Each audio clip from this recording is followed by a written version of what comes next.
Hi guys, welcome to my another video. In this video, I am gonna teach you Kepler's third law. In last videos, I have teached you Kepler's second law and Kepler's first law. Now I am gonna teach you Kepler's third law. Kepler's third law means law of Kepler's third law means law of time periods. Here, time period whole square is directly proportional to average distance between sun and planet. Here, time period is directly proportional to r cube. Here r is average distance between sun and planet.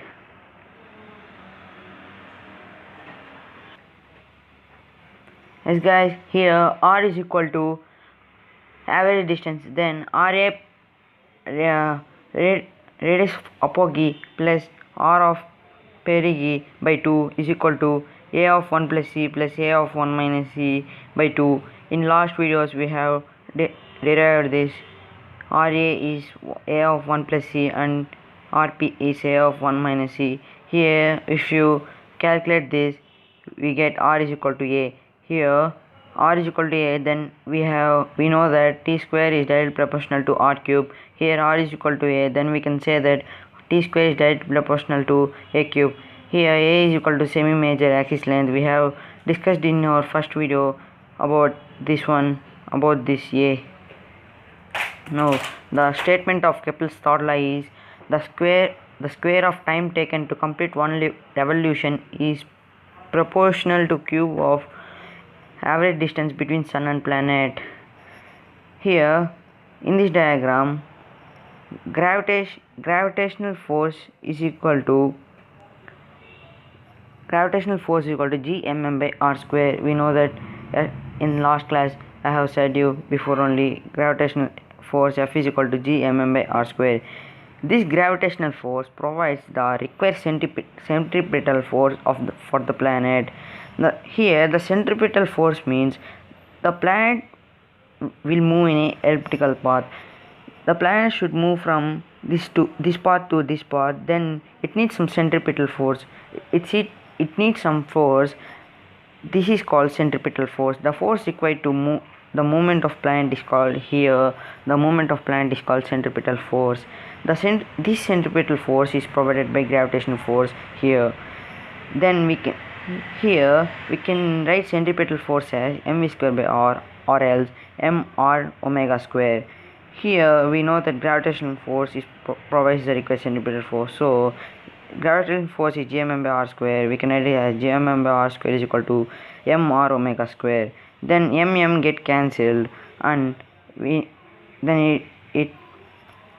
r transposed to this side. Then we can write it as gm by r cube is equal to omega square. We denote it as first equation. We know that t is equal to 2 pi by omega. Therefore omega is equal to 2 pi by t. Here if you do squaring on both sides, omega square is equal to 4 pi square by t square. We denote it as second equation. From 1 and 2 we can write it as gm. Here omega square will get cancelled, and gm by r cube is equal to 4 pi square by t. Then t square is equal to 4 pi square by gm into r cube. Then in the place of here 4 is constant and pi is constant and g is constant and m is constant. In the place of these constants we can keep directly proportional, and we can write it as t square is directly proportional to r cube.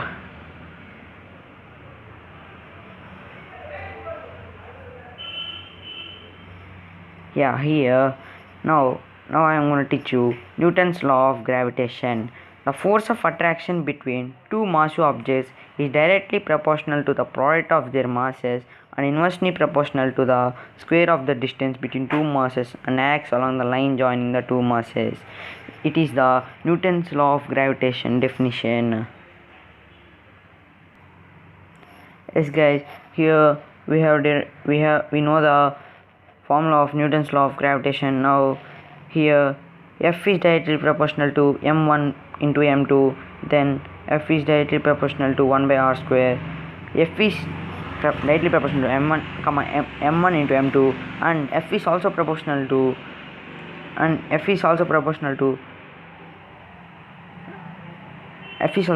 by r square.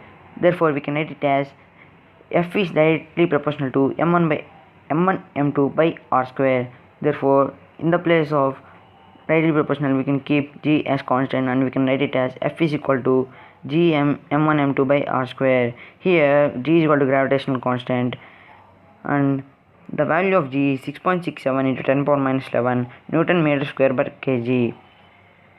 Here, then from this formula we can write g is equal to fr square by m1 m2. The dimensional formula of g is ml t power minus 2. The dimensional formula g is ml t power minus 2. Here from this equation we can write the dimensional formula of f is ml t power minus 2. Here the dimensional formula of r is l. Here r square is there, so we can write it as l square by m1 dimension formula is m and m2 also m. Then 1m get cancelled and we can write it as dimensional formula of g can be written as m power minus 1 l cube t power minus 2. G has negative dimensions on mass. Here m power minus 1. Here g has mass has negative dimension, so we can write it as g has negative dimension as mass. In vector form, f bar is equal to g m1 m2 by r square into r cap. Here r cap is unit vector along the line joining two particles. Here r cap is equal to r bar by magnitude of r bar. Then we can write it as r bar by r.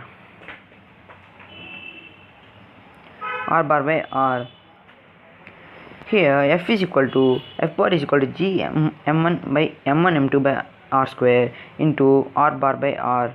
Therefore f bar we can write as g m1 m2 by r cube into r bar. We have derived this equation. Gravitational force F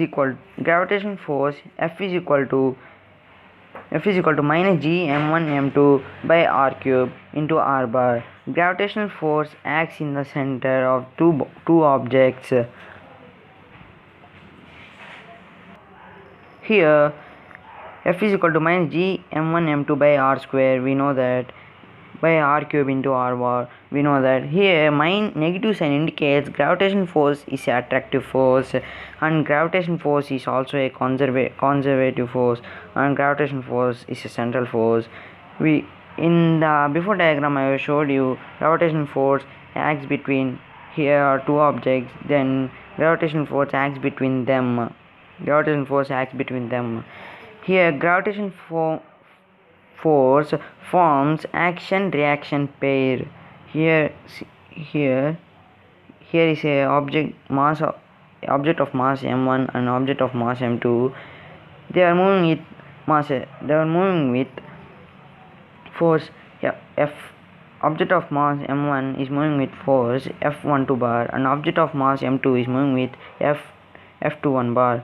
Here we can say that f12 bar is equal to minus f21 bar. Okay guys, that's all for today. Thank you for watching my video. If you like this video, please like, share, comment and subscribe to my channel, and don't forget to click the bell icon so you will not miss another part of this video.